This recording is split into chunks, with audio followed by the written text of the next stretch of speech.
Hi, I'm Jackie Norman. I'm a freelance writer of more than 20 years. I'm an author, and I'm also a writer, researcher and interviewer for the global animal rights non-profit organisation Vegan FTA.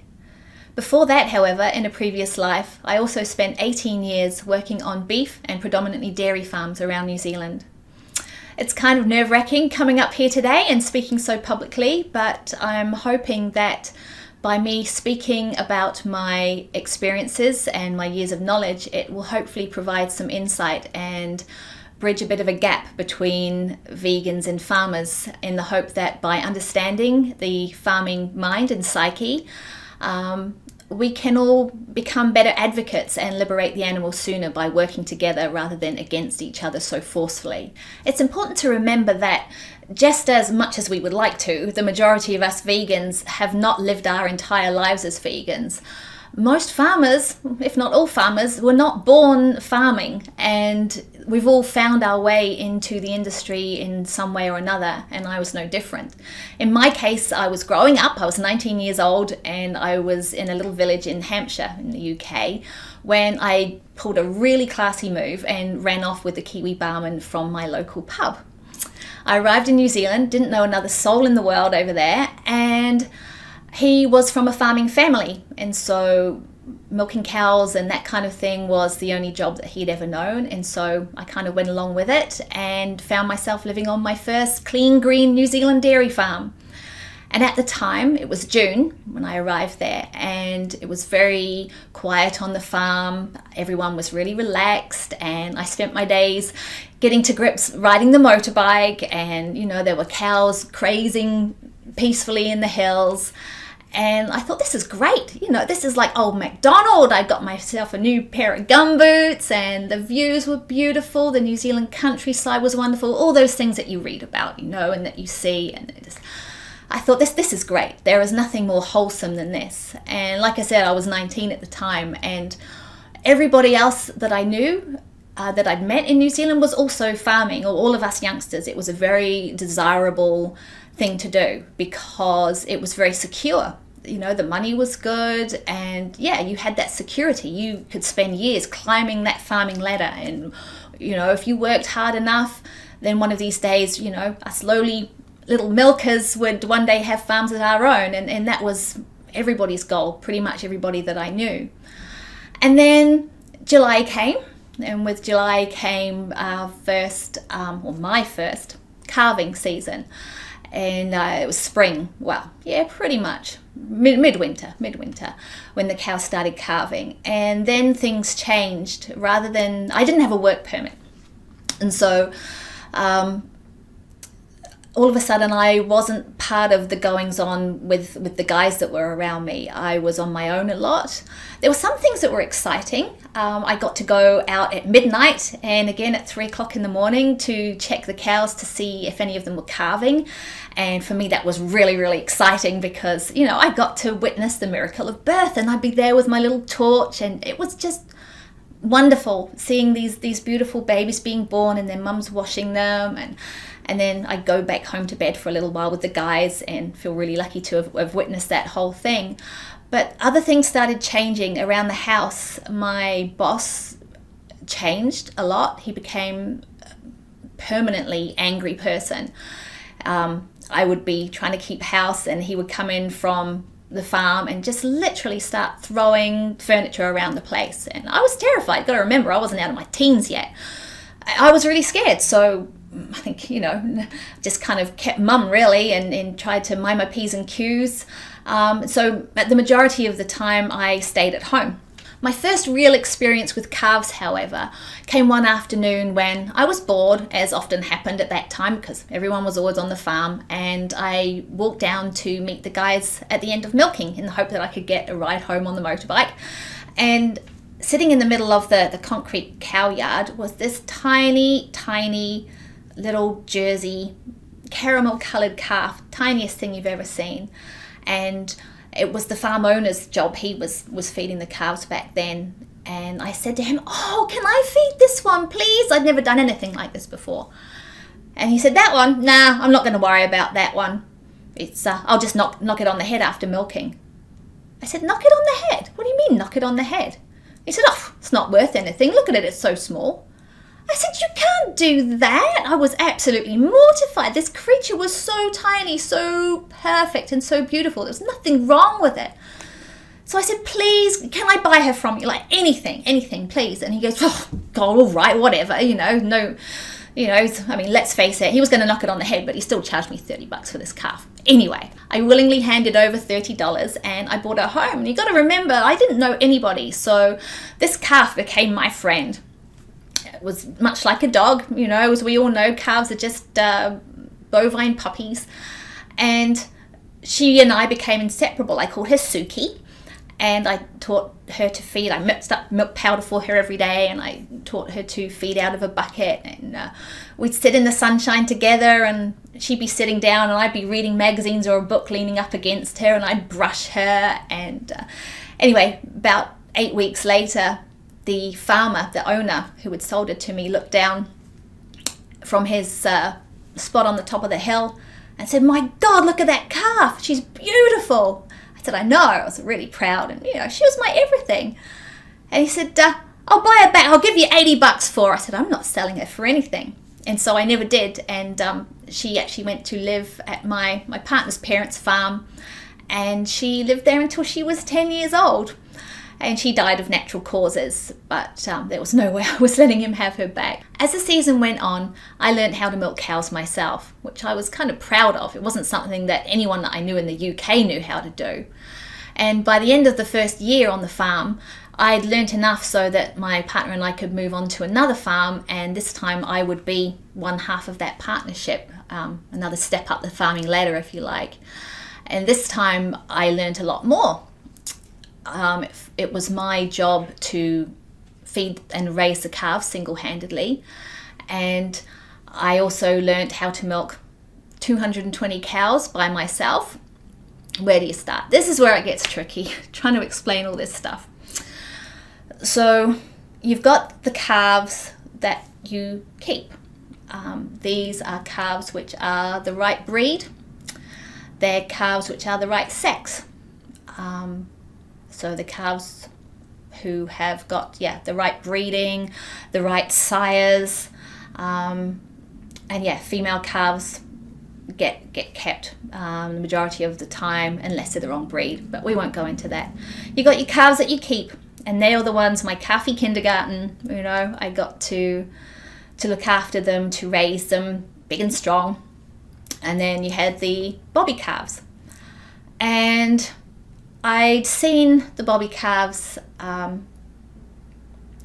They're the ones that you see in pens by the side of the road, waiting for the truck to come and pick them up. And the difference between the bobby calves and the girl calves that you get to keep, or the big male calves that get to grow into big strong beefies, is that you don't get attached to the bobby calves. I learnt that quite early on. I was told in no uncertain terms, you don't get attached to these calves, because these are the calves that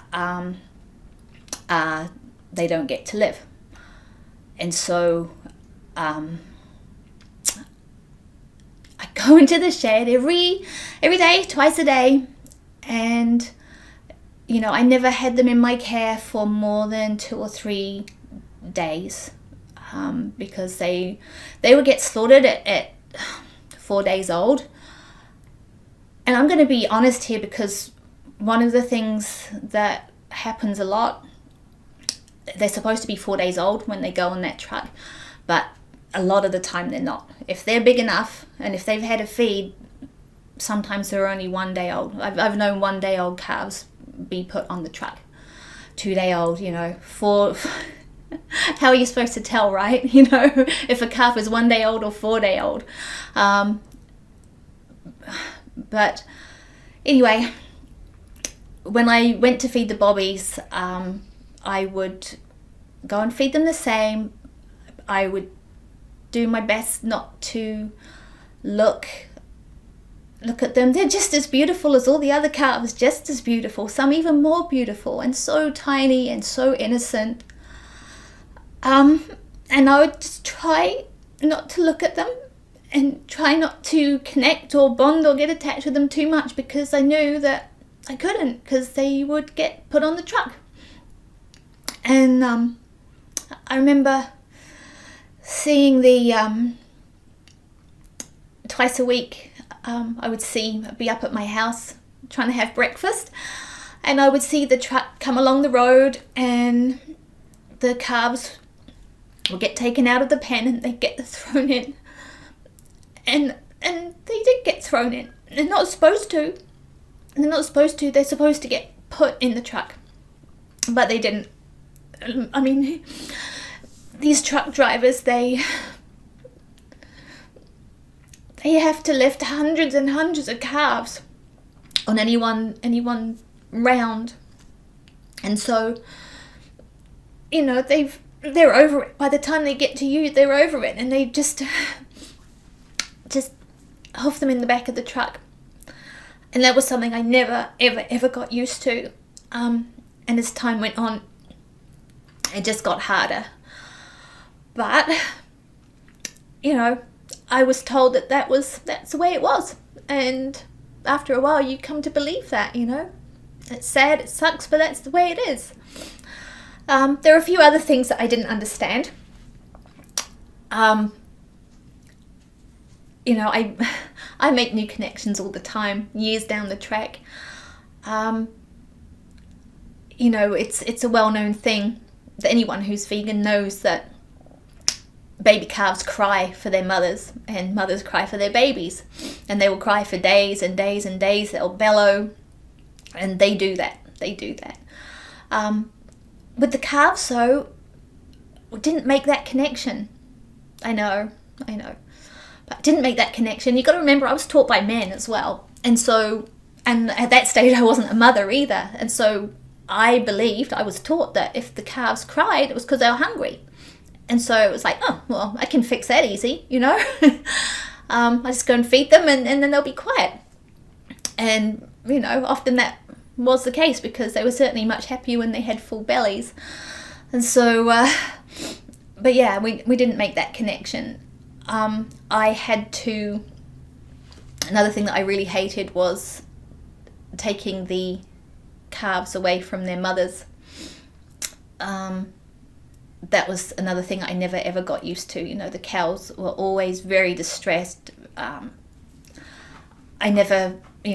was my job to sit on the motorbike and drive. I had to be the one that would drive the calf in the crate, while the farmers walked behind with the cows, getting them to follow the calf. And when you got up to the barns, the calves would go one way, and the cows would be put into a barn, and the cows would go the other and be put into a paddock. And that was when they would just start bellowing for their calves. And, you know, I used to, I knew that the cows would be fine with me, because I loved them. You know, I sang to them, I patted them, I got into the pens with them. I spent heaps of time with my calves, you know, I kissed them. Seriously, I did.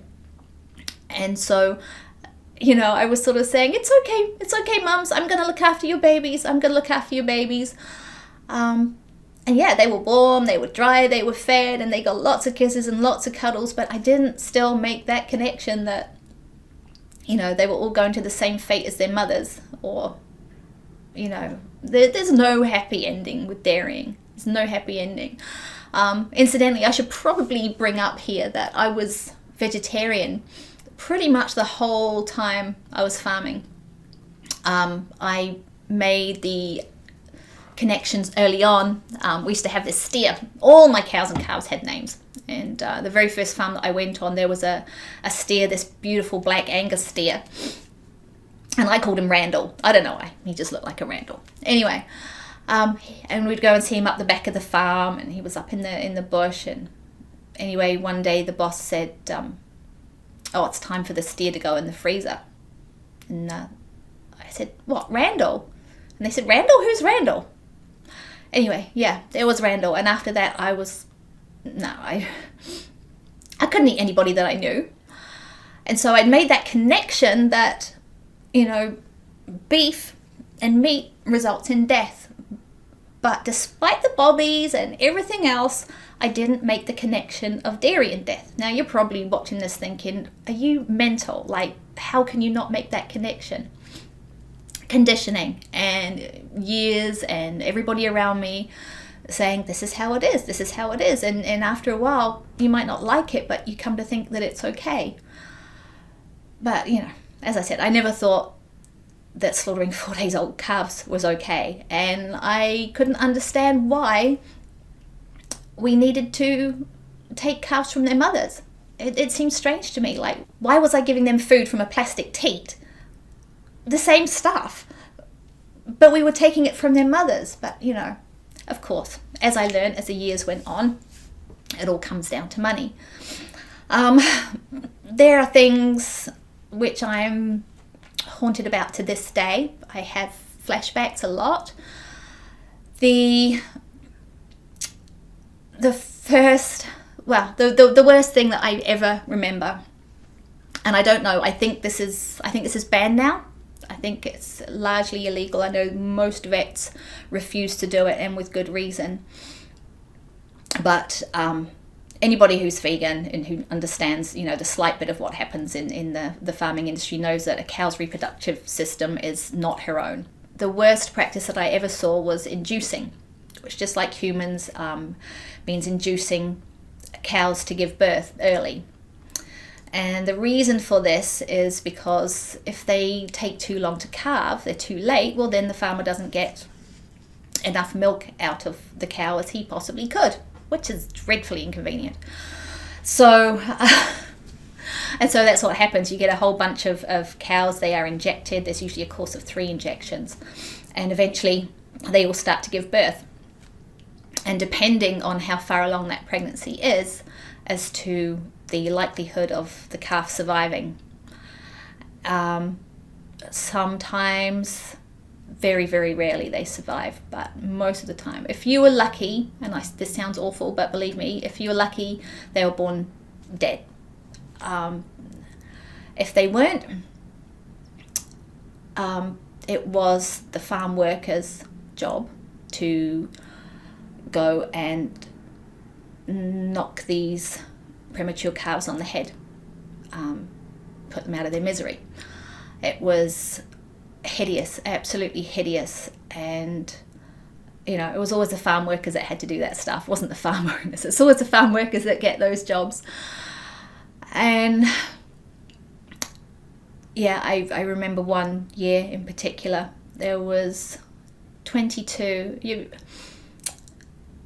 a premature calf, their hair hasn't grown fully yet, their immune system their little lungs aren't strong enough and that kind of thing.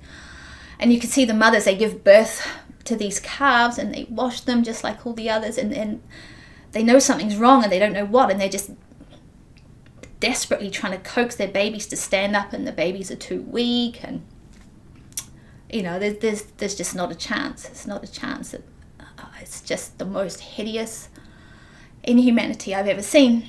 And anyway, my partner at the time, he had the job of putting these cows out of their misery, and he went into a paddock, and there was 22 of these premature calves that had been born that morning. And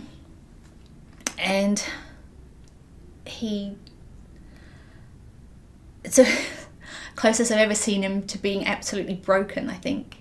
He came back and he said they wouldn't die,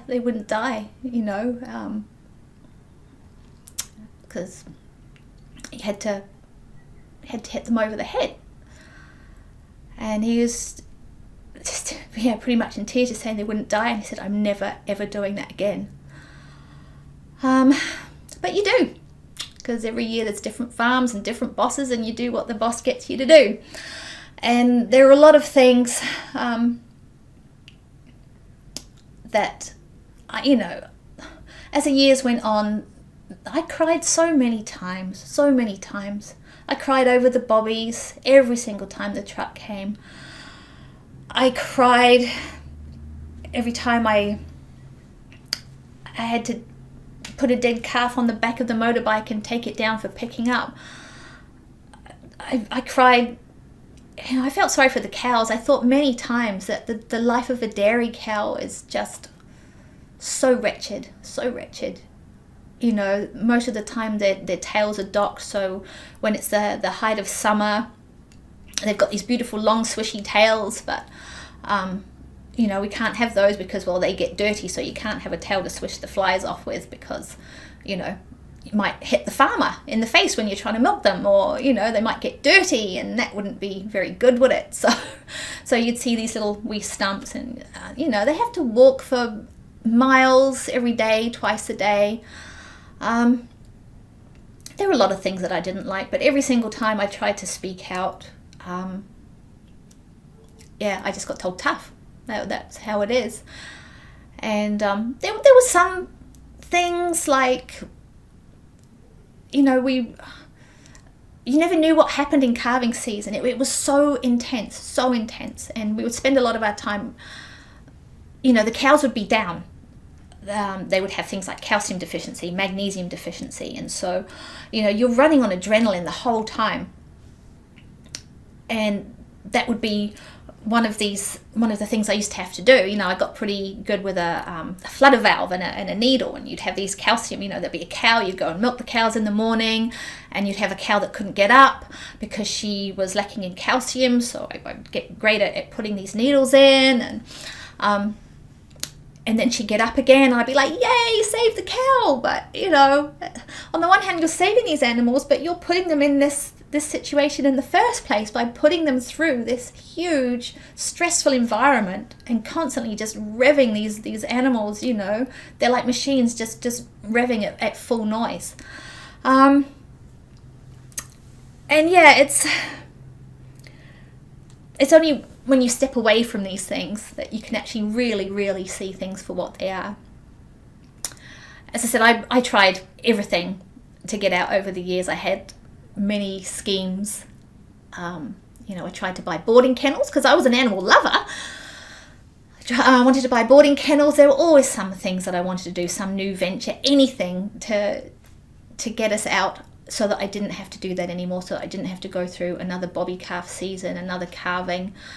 But I was always told, tough, this is how it is. This is how it is. This is the most secure way to make a living. This is the best way. It's the most wholesome way. I decided to become a activist thanks to Jessica Strathdy. She is a fellow New Zealander, and I learnt after I went vegan about how she had spoken out, and her situation was different to mine in that she was a mother, and she immediately made that connection between robbing mothers of their milk and their babies, and she very quickly realized that she could not do that and be a mother herself, and have that be a part of that industry, doing that to other females of a different species. And fortunately her partner was very supportive, and they left the industry, and Jess started speaking out about it. And somebody else, I think it was in a vegan group, I joined a lot of vegan groups, and somebody said, oh, you need to talk to Jess, you're an ex-farmer, you've got to talk to Jess. And she said to me, as soon as we got connected, you've got to do something. You've got to use your voice. You've got to do something. You've got to speak out. You've got the voice of experience. You're the only other person I know like me. We've got to stick together. So having once been deeply entrenched in the farming industry and now at the polar opposite end of it, I guess you could say I'm in a pretty unique position in that I have a fairly deep understanding of both sides, that of the vegan activist and that of the farmers. And I realized that I need to use this voice in helping to create change and start effective conversations, because not everyone has the same perspective as me. And even if you don't, we still need to all be trying to at least attempt to understand the farming mind and the farmer's psyche. For example, when I went vegan, I still have a lot of friends who are in the industry, and although I really don't like what they do anymore, and I wish that they didn't do it, we are all on different journeys, and you can't force anybody to be on the same journey as you at the same time. So while I wish that they were in a different profession, me going up and saying, I didn't realize before, but we're actually all awful and we need to stop, and you're awful and you need to stop, that's not going to, the defenses are just going to go up. And another way that you know, if you want a surefire way of blocking any chance you have of decent conversation, it is by saying that, you know, farmers don't love or have any care for their animals. Now, you know, a lot of vegans will be rolling their eyes and be like, well, of course they don't.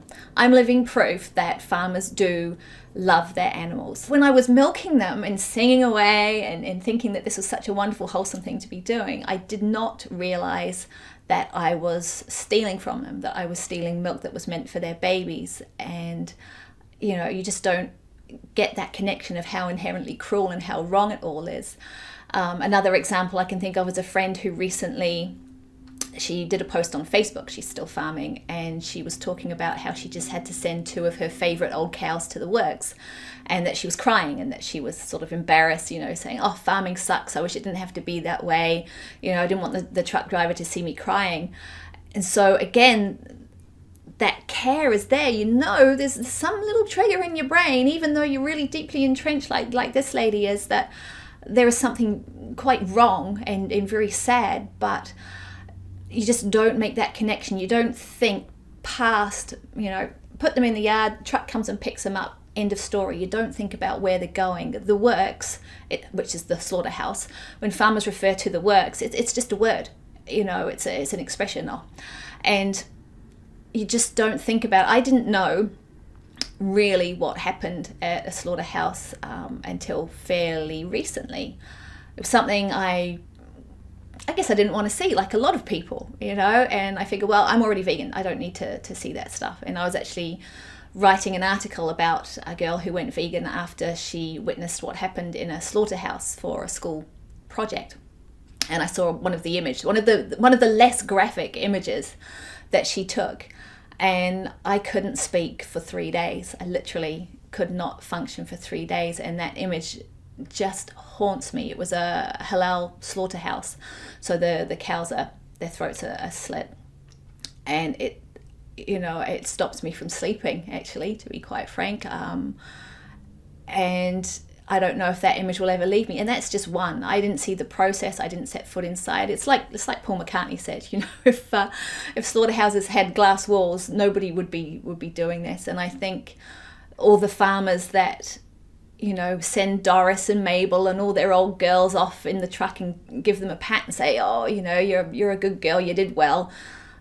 If they really knew what happened to them and the complete lack of humanity and respect that happened to those animals when they reach the other end, I think there would be very, very few left in the industry, to be quite honest. There are some very high profile cases in the media at the moment. There is a New Zealand share milker who has been recently stripped of his award by enlightening people on some of the farming practices, which, you know, farming hacks, if you want to call it, to trick cows into letting down their milk.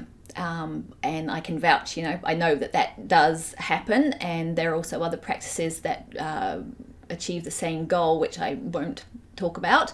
But yeah, it definitely happens. And we've also seen some high profile cases of farmers beating their cows, which also happens. I've witnessed it. It's horrible. There is no need for it. You know, cows are beautiful, gentle, docile creatures who just do not deserve any of that kind of treatment.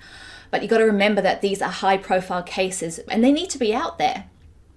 But it's like you can't tar a whole profession with the same brush. It's like saying all policemen are corrupt. You know, we don't know every single person and we haven't seen everybody at work in that profession. We are all individuals and we're all part of a very horribly flawed system. I've got one of my favorite sayings is that tradition is peer pressure from dead people. And this is what the farming industry is to my mind. You know, it's something that we've all been deeply entrenched in, that it's been handed down. And at some stage, at some point in time, somebody decided that this was okay. And now we're just so conditioned in it that it's very, very hard for a lot of us to break out. Another reason that it's not a good idea to say that all farmers don't care about their animals, and especially being female, I can vouch for this, is that a lot of women take a huge pride in rearing beautiful calves. Again, we don't make that connection that, you know, the cow would do a much better job, but we take pride. It's calf rearing on dairy farms is very female dominated. I guess it goes to that old, maternal instinct that women will look after the babies better. So, a lot of women take great pride in that, and they will take it hugely offended, a huge personal affront if you try and tell them that they don't care about their animals, because there are a lot of people out there that were like me and that do, love petting these babies. And so, it's really not a tactic that I recommend. I know it's really hard not to say those things and not to think those things, but there are better ways that we can go about creating conversations with farmers. One of these things that I would recommend is that, it's human nature. We all go into veganism for different ways. Some people just make connections with the animals straight away. Others kind of meander into veganism through a health avenue or through an environmental avenue. And we're all vegan for the animals in the end, the more that we learn. But at the start, particularly if you're going into it for health reasons to start with, it's human nature that people, they want to know what's in it for me. What do I get out of this? We always say with getting people to go vegan, it's not a competition. We don't have a chalkboard saying, yes, converted another one. There's nothing in it personally for us. The wins are for the animals, it's for the planet. We don't get anything personally out of it. But, if that's what works at getting through to farmers, for example, I'm trying to give you some of an idea of what farmers do deal with. I mean, it is such an intense profession, and everything is go, go, go the whole time. And farmers are very, very focused on the goal. And looking back, you're so focused on the goal, on what you have to do. And by the goal, I'm talking about milk production. That is the goal. You've got to please the boss. You have to try and beat last year's figure of however many kilos of milk solids you did, however many kilos, you've got to beat the person that was there the year before you. And if you don't beat what they achieved, you're constantly being questioned by the boss. Why? What are you doing differently? Why isn't this happening? Why isn't that happening? What are you doing wrong? And so just day to day, you're constantly sort of under pressure from the boss. You're under pressure to meet this goal, and it's kind of like you're on autopilot all the time because you're just getting through each day. I remember I completely lost my 20s. It's just a blur, and most of my 30s as well. And just simple things. One of my biggest memories of farming was eating fish finger sandwiches in the bath. That was my dinner. And I knew that I'd just get in and then I'd have to go out and check the cows at midnight again, or you just never knew what was going to happen. You just never switch off. And so I had to eat fish finger sandwiches in the bath because I didn't have time to cook a decent meal and to clean up at the same time.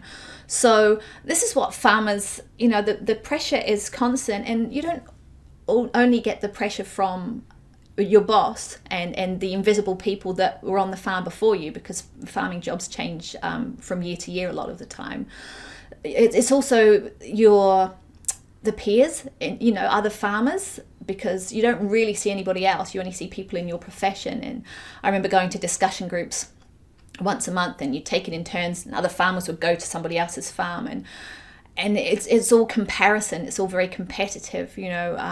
It wasn't about building people up and saying, oh, you should be doing this, or just imagine if you did that, or you're doing this well. It was always like, oh, well, he hasn't got much grass, has he? Or look at God, his cows aren't, they're not looking the best. And it's very competitive. This combined with ridiculous working hours, that is what results in bosses like mine, coming home and throwing furniture around. It's not a good place. So and it's not until you get out of that industry and that you're not doing that anymore, and you're not getting up at 4:00 in the morning anymore, and that you realize how different life could be and what you've been missing on all these years. And so that is the kind of thing that we want to get through to farmers. It's a bit of here in New Zealand, it's a bit of a thing between the dairy farmers and the beef farmers. It's always, dairy farmers are so much more harder working than beef farmers, because, beef farmers don't have to get up early in the morning. They don't have the stress, all they do is just put their animals in a field and just leave them and let them grow fat. It's the dairy farmers that do all the work. And imagine the difference between dairy farming and beef farming. Imagine if you were growing plants instead, and how peaceful that would be, and how wonderful that would be.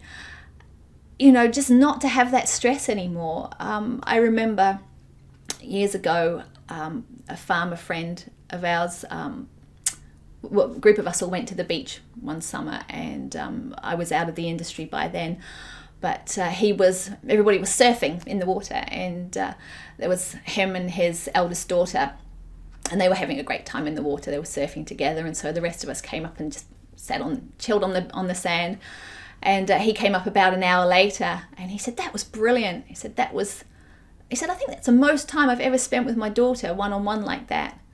And she was 12 years old, and so you lose so much family time, and if you change the way you farm, we need to encourage farmers. This is what you will gain. You will get your life back, you will get your mental health back, you will get your family time back. You'll have the time to go and pick your kids up from school and watch them playing sports, and all the things that when you're entrenched in dairy farming you are robbed of. So that's one great thing. And like the mental health, we all know about the dreadful mental health statistics with farmers and the high suicides.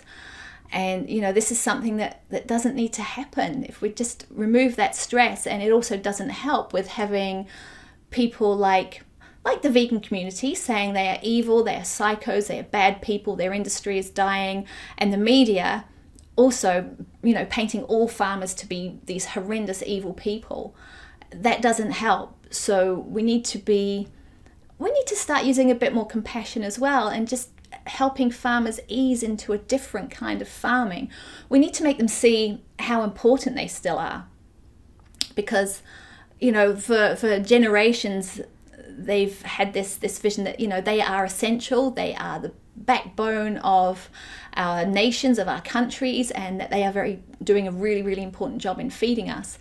And so they still can do that, and we need to make them see that we need farmers now more than ever, but we need them to grow plants, because look at everything that's happening with COVID, and the pandemics, and eating animals is not helping with that. If we don't do something soon, we're going to get to a stage in the planet that it's all going to be taken out of our hands. We're not going to have a choice anymore. But if we make these choices and encourage farmers to grow plants, and lots of different plants, the more diversity of plants that we can eat and that they can grow for us to eat, the more resilience we will have against these pandemics. And so they are vital, and it's really vital for all of us that we help steer them in this direction as well, and show them what they can grow.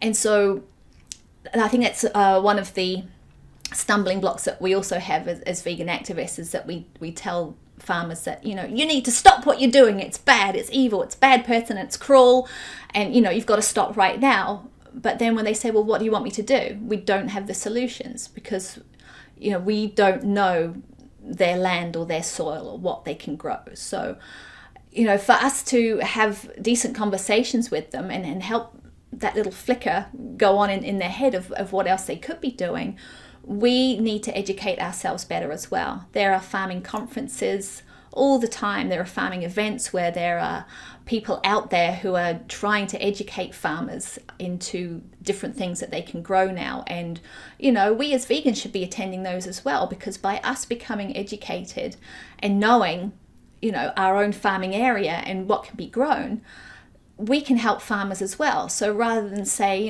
oh, you shouldn't be doing that, this is bad, we can say, hey, have you seen what's happening with people growing oats over here? And are we in a suitable area here where, look at the demand for this, look at the cost of this.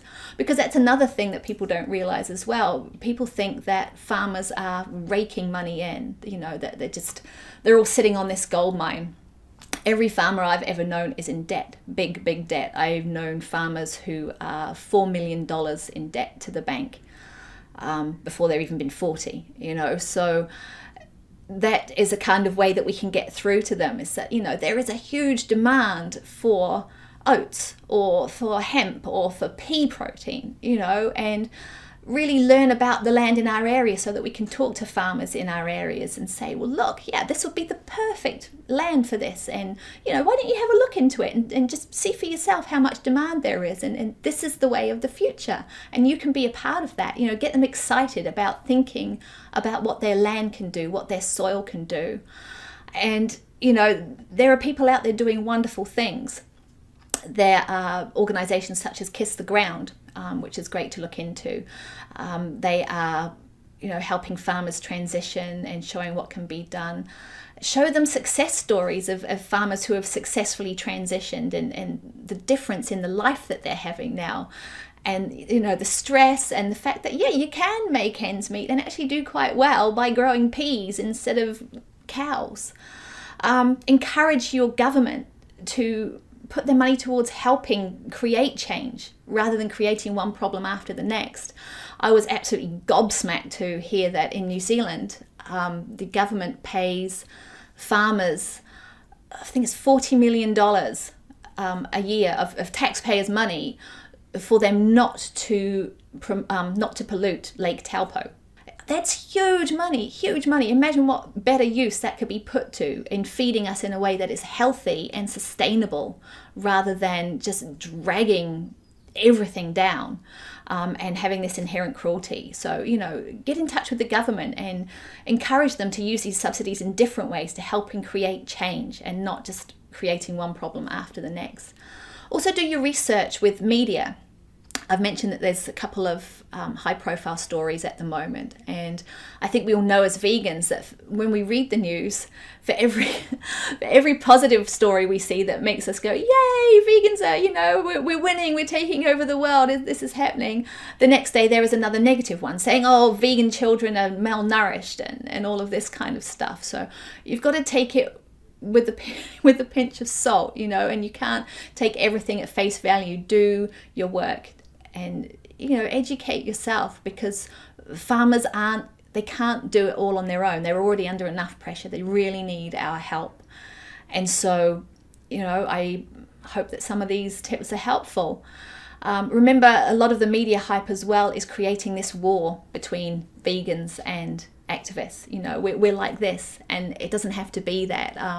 I saw photos yesterday of a media story where there was a farmer fronting up against a vegan activist in the supermarket, and so much of this is caused by media hype. And it's not fair. It's not fair on either parties. We need to be talking together, not butting heads. I want to finish with a quote from a friend of mine who is a wonderful activist, fantastic, very compassionate, and a real example. I think he is fantastic. His name's Bobby Sudd, and he is an event organizer for LA Animal Save.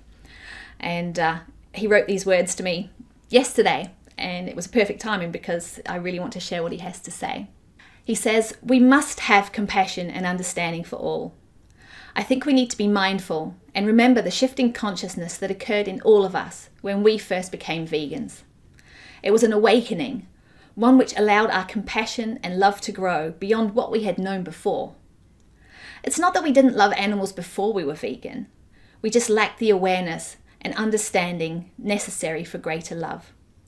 If the vegan ethic teaches us anything, it should be that love, kindness, and compassion are not finite, and therefore have no need for rationing.